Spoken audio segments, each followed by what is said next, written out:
Why did Jesus come in the first place? Let's answer that on Answers for Living.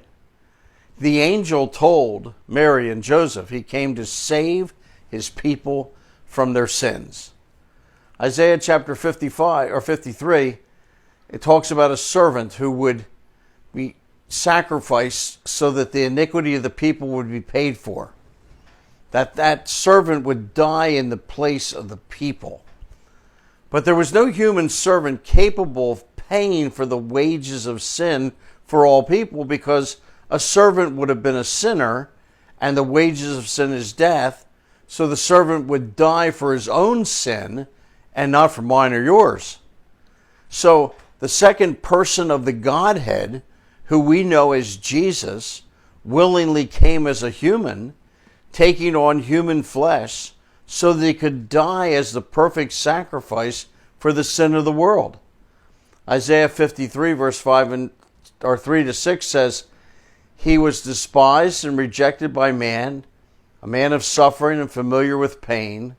Like one whom people hid their faces, he was despised, and we held him in low esteem. Surely he took our pain and bore our suffering. Yet we considered him punished by God, stricken by him and afflicted. But he was pierced for our transgressions. He was crushed for our iniquities. And by his wounds we are healed. We all like sheep have gone astray. Each one have turned to his own way, and the Lord has laid on him the iniquity of us all." Did Jesus know he was coming to die for our sins? Yes. Hebrews 10 records for us a conversation that Jesus had with his Father when he was born. Unique conversation. It says this, "Therefore, when Christ came into the world, he said, 'Sacrifice and offering you did not desire, but a body you prepared for me. With burnt offerings and sin offerings you were not pleased. Here I am. It is written about me in the scroll. I've come to do your will, my God.'" First he said, "Sacrifices and offerings, burnt offerings and sin offerings you did not desire, nor were you pleased with them, though they were offered in accordance with the law." And then he said, "Here I am. I've come to do your will."